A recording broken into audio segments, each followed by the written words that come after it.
Hello, everybody. Welcome back to an end of the year podcast. We've got the man up in the Seattle area, Mr. Aaron, hanging out with us today. How's it going, Aaron? Hello, it's going well. All's generally, all things considered, okay. Yeah, Aaron and I were just briefly talking. You mentioned a stat of roughly about 2% of people going into the offices, or an occupancy rate, is what you've heard Yeah, from us. and in one of these downtown buildings, at least that's predominantly professional services organizations, accountants and attorneys and things, 2% occupancy. Pretty bleak. Yeah, that's not a lot of people. I mean, on one hand, I'm proud of people. It's like, hey, you're staying home. That's what you're supposed to be doing. Right. But on the other hand, you're like, man, like that's hurting a lot of people too, because as Aaron pointed out, like the restaurants, like just the shops, you go out and spend $5 at lunch and you buy buy some pencils. I don't know why I use pencils. Thinking about my kid right now, pencils or whatever, and like that's the economy and moving, and none of that's happening. So Yeah, it's troubling in a lot of ways, right? And so hopefully in the US they're talking about another big stimulus and lots of vaccine happening now, which is yep, exciting and so good prospects for a better yes, 2021, yes. which is interesting, but also like plenty of weird stuff happening to close out the year too. But don't want to steal your thunder. No foreshadowing. Well, we're not going to be stealing any foreshadowing. I mean, the big news, this is pretty timely, is this week there was, and in my opinion, and I think many others agree, possibly the biggest data compromisation in the history of modern computing, potentially. I know that's a big statement, but we've all heard about what's happening with SolarWinds at this point. And Aaron, I'm curious, just what have you heard? What's been going on in your? Do you all use SolarWinds? I'm We curious. we don't use Yeah. SolarWinds. We use a whole combination of other things. SolarWinds is very popular. Yes. And I don't have you done any work with those guys? Do you know any of those guys? Yeah, I mean, we know more of like their marketing side. Hmm. I have not personally. I mean, we're a pretty small shop, and we're almost effectively all in the cloud at Right. this point, and so we don't use any of their services either. But I know people that work there and people who work on that product for sure. Yeah, I mean, I think the thing about it is, well, news-wise, what was interesting is it started out with this announcement, oh, there was, this compromise, and all these government organizations were hacked, and then kind of at the end it Hmm. was the source was SolarWinds, and then it kind of got quiet for a couple days, right? It wasn't really Hmm. on the NewYorkTimes.com or wherever you get your news sources, but I typically start there, and then it kind of resurfaced, Yeah. right? And now it's like, okay, this is bigger and more onerous than we first thought. It appears that it was, the compromise of a token was part of it. So that is concerning because that potentially means a lot of access and a lot of information available Hmm. to the evildoers. And the breadth of this is also what's concerning, and the places that this went, the access to the nuclear stockpile and things in the Yes. US. There are customers globally. SolarWinds is not small. And Hmm. so that's concerning on multiple levels that way too. And like many hacks, this was kind of sleeping for months. Yep. So this has been Yep. out there and this has been kind of churning and burning, unbeknownst to anyone. And so, I think, I don't know, it's still learning. I'm trying to figure out more.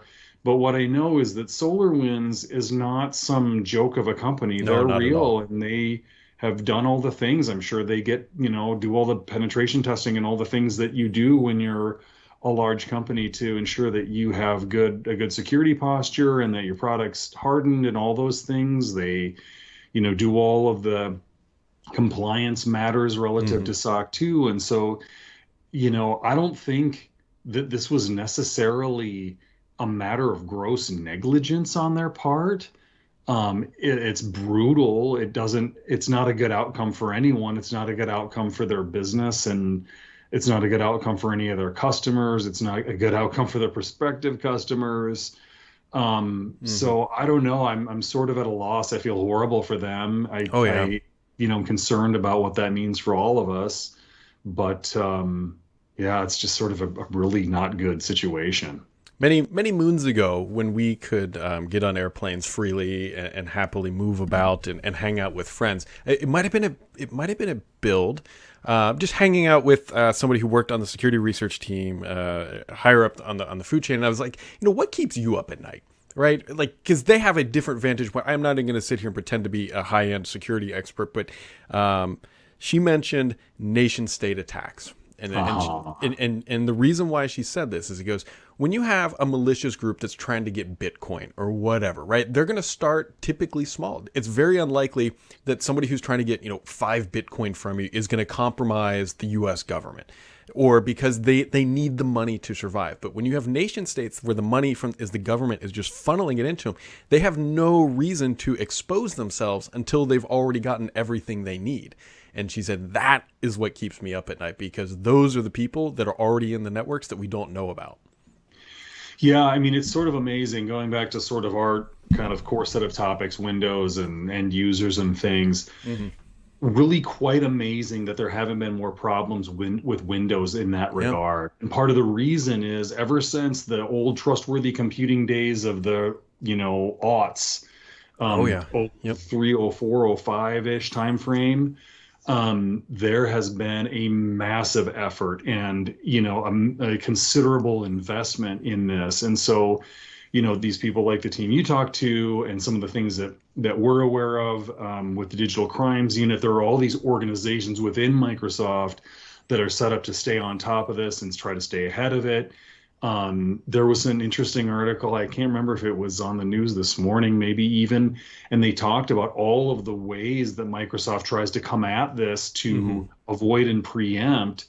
And like anything, like any hack, right? And we talked about this, I think maybe it was even last year, where, a lot of hacking starts with sort of a social connection, a Yep. person to person, someone leaking some information or someone getting inside an organization and taking someone's sticky note who put their password on a sticky note on their monitor or something. Mm-hmm. Um, that often it starts that way. So it's not surprising that a lot of Microsoft's tactics for intervention certainly are run the realm of the technical, and they're doing all of the inspection and all of the automated things you would expect.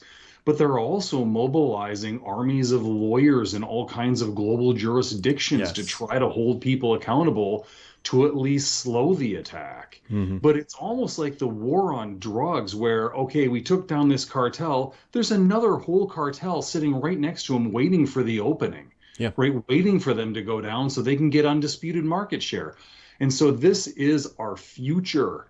This is our reality. This is, you know, not only embodies where we are, but this is going to increasingly be the world that we live in going forward. Yeah. And so it goes back to I think it was a few episodes ago, we were talking about some of these basics that you should definitely Mm-hmm. do, and how every organization, large or small, just needs to smart up and take the plunge and enable two-factor authentication and take all of these steps, that some of which are kind of painful and some are tedious and some are disruptive to your people and your culture. But the risk of this is truly existential for many, many organizations. So now is the time. Yep. Oh, it's a little concerning. I'm looking forward to it. We will dwell on this the whole episode, because I guarantee we have a list of things. But there's some things that I'm really looking forward to coming out of this, which there's going to be a list of best practices, right? Somebody's going to come out and say, okay, you were running this product and it got compromised. These are the solutions or techniques you should have had in place to detect such activity, because that learnings is what's going to hopefully protect against the next, major compromisation like this. Because, I mean, to your point, you can kid yourself and think that, okay, this is like a one-off thing, but it's really not. It's just until the next one occurs. That's exactly right. That's So, exactly right. And there are going to be more backdoors. There are going to be more, and certainly not deliberate on the part of the manufacturer, but oh, there for there are sure. going to be holes, and everyone will take every advantage to crawl through every single one of them.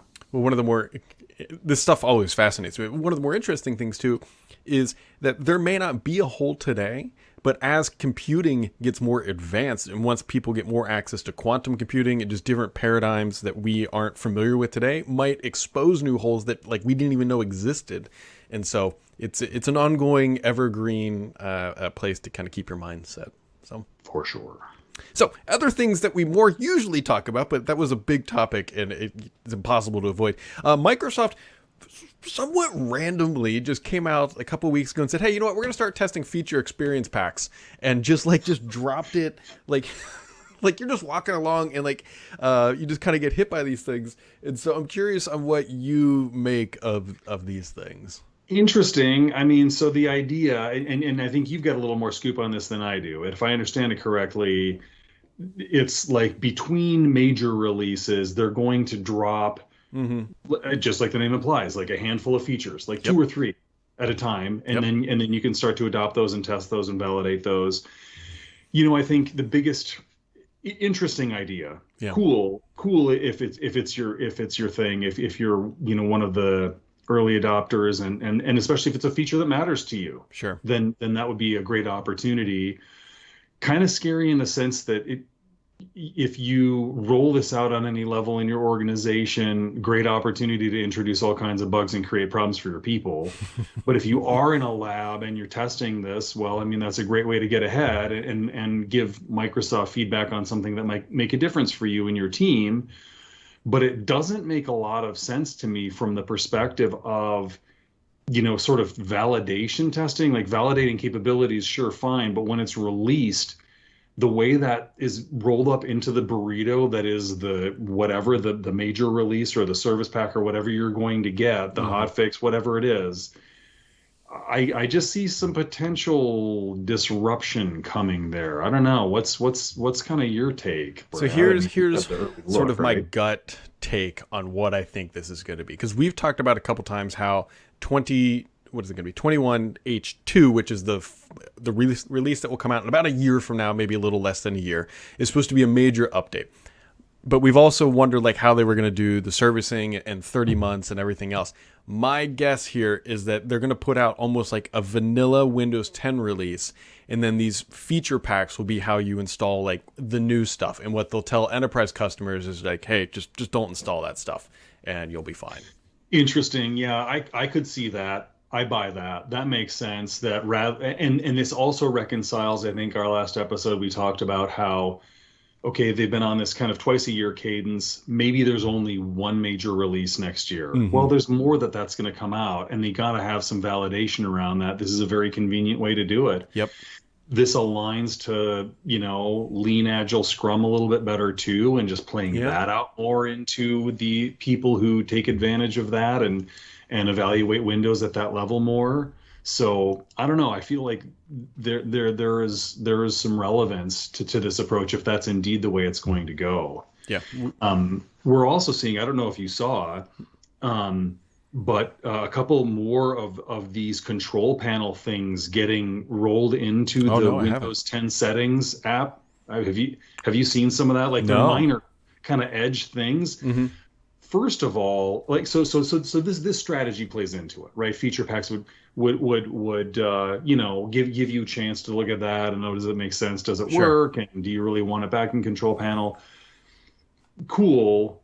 And so some of these small things and playing it out that way is fine. And so strategically cool.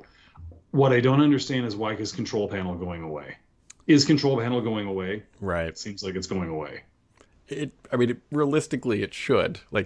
I think it should, but the other one too that jumps into my mind, this kind of ties into the next topic here, is 2021, is we have Windows 10X, which is on the horizon and is supposedly coming out potentially maybe in the spring or something like that.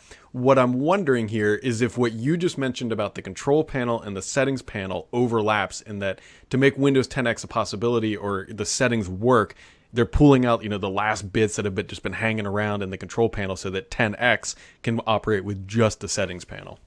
That's a super interesting thought, actually. That's a super interesting thought. And it makes sense because going back to another one of our thoughts, when we first started talking about Win 10X, when it was kind of first announced, we kind of had an over-under on will it work? And here's another run at, another variant on Windows 10, and how will this play? And this one's designed for dual screen devices and this and that. Well, that's gone away now. right? I mean, I don't know if you were aware of that, but Hmm. the Win 10X that's going to be available now, I mean, you might have talked about this on other shows, but it's already starting to get watered down. Yeah. Oh And yeah. so understandable because what they were proclaiming was quite audacious, grand vision. Now we're starting to creep back toward reality. It's challenging to execute. They're running into problems. And now it would appear it's being steered to being more of like a Chromebook competitor or a Hmm. Chrome OS competitor, right? And Yep. playing that into the low end rather than on these higher end devices. And this is going to be distinguished in this way. Moreover, that they're having problems or they will no longer support Win32 apps, at least not out of the gate. Yeah. And I don't know if you're aware of that as well. Yeah. We've been hearing that float around, and it, like, part of me is like, I know why they're doing this. Like I understand why, but I hope that they don't lose the vision that they initially set out with 10x to make it truly something different. Because now it almost feels like they got to the spot where like, well, we can't ship it and it's going to be too far out, so let's just start hacking things out and see what goes out the door. So Right, exactly my concern too is that okay, is this are they peeling it back to now it's going to be a thing that isn't very good and so it kind of goes away, or are they peeling it back so it's viable and yeah. they're using that in, again, going back to Lean Agile Scrum, they can iterate faster on something that's actually working, flowing into lower end devices, and then they'll add the features and capabilities, solve the app compat problem, get Win32 apps going, and on and on and on into the sunset until it really is working on these higher end Hmm. devices and it's delivering on the promise. And in that way, then this idea of the settings app and the deprecation of control panel and all of that makes sense, right? Now Yep. the strategy starts to kind of reconcile with sort of the thinking that we're talking about. Yeah. 20. I mean, I'm sure we said this in 2020 that 2021 should be an interesting year because we have a lot of different things to look forward to. None of us foresaw what was actually coming down the pipe. Uh, in terms of the pandemic. Hopefully that's not on the agenda for the world. But it looks like, right, we're going to get our experience, these experience packs, figure out that narrative. We should start to understand what the Windows 10X narrative is. And a lot of these sort of like cloud PC puzzle pieces that have been Yes. floating around should hopefully come together. Cloud PC, very interesting, very exciting as well, right? I mean, and sort of as with all of our belief in sort of these VDI or any of these hosted desktop Hmm. scenarios applies very important to a segment of users, but Right. not going to solve all of the Correct. problems. So, by certain in key industry player estimations, 15-20% of the market will play that way. And does that mean that 20% of our apps will be streamed or 20% of users will only access that way? I mean, you can kind of slice and dice it a million different ways, but this this is a more relevant kind of frame to play this out on. And my understanding Mm. is the way that it's going to be sold is a little more digestible, Mm. right? You used to pay, or the Azure Virtual Desktop, or the Windows Virtual Desktop hosted on Azure, you're buying it like a VM, right? You're paying Yeah. for the whole enchilada. Hmm. Whereas here with Cloud PC, you're really paying only on consumption. So it makes it a lot more affordable, right? I think I interpreted that right. Isn't that Yeah, right? well, see, one of the challenges is you're in the same space that I am. Is that Microsoft hasn't officially come out and said, "Here's a cloud PC. Here's exactly what we're doing." We're getting bits of information from either insider sources or, quite candidly, sometimes just job postings. Like job postings is one of the best ways to figure out what Microsoft is investing in because they're trying to hire those people. And so it's a lot like reading the tea leaves or the stars, like we've done with in previous episodes. We're trying to figure out. We've got bits of data here and there, and now we're waiting to see that narrative come together, kind of like the settings panel and Yeah, yeah, the feature right, packs, right. right? I mean, Nice. that's kind of what it is, right? You've got all these celestial dots that come around, and then it's a solar wind, and then we're talking about hacks, and the whole Boy. circle is complete. Yes, sir. Well, Yeah, I mean, well, go go ahead. ahead. I was gonna say, speaking of 2021, Aaron, I'm curious what's on your agenda. Obviously, Smart Deploy. You run the company, and you guys have had a pretty good year. But I'm curious, what do you guys as a company look forward to or hope to accomplish? Honestly, you could probably cut paste your 2020 goals and objectives and be like, we're still doing it. But what's up with SmartDeploy? What do you guys have for the year ahead, or what are you looking forward to, or what are you trying to achieve? I'm just more curious on that Yeah, front.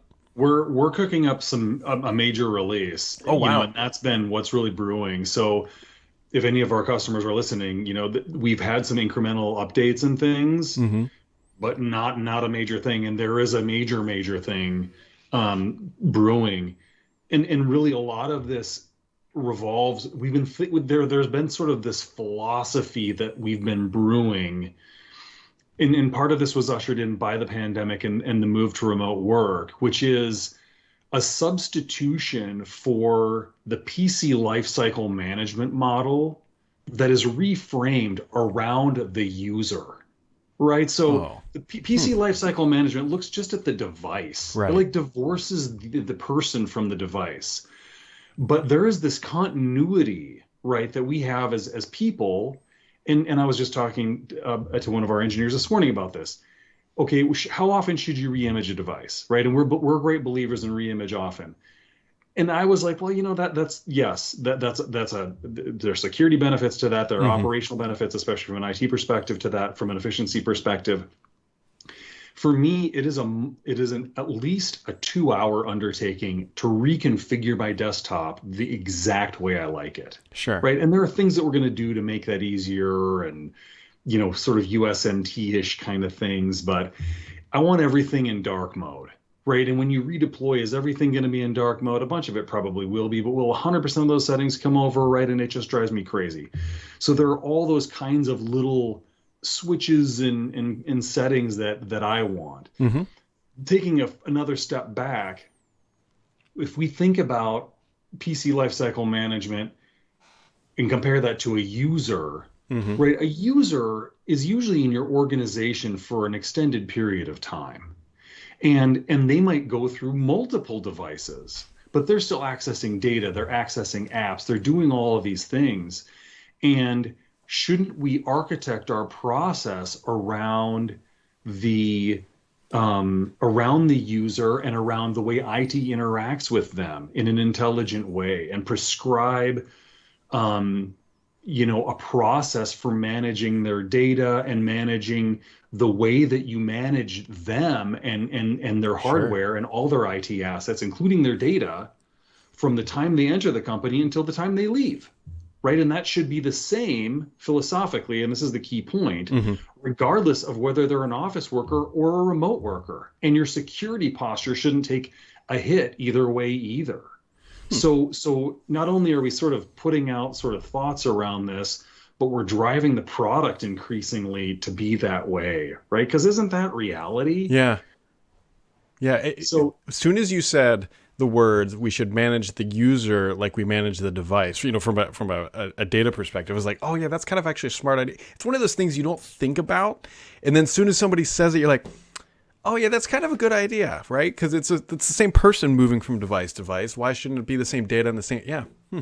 and so much of this thinking, our frustration is, and this is a really great year to have this discussion, Yeah. right? All of a sudden, the PC is super important again, and it looks like Microsoft's putting a ton more energy into Windows for business and all that.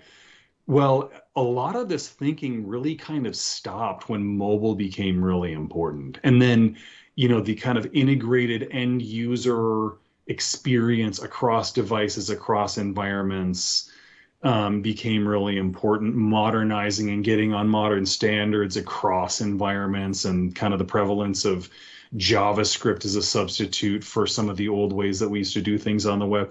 All of that really sort of took priority over advancing this philosophy and the agenda of management of these important devices that we rely on to get our work done. Mm-hmm.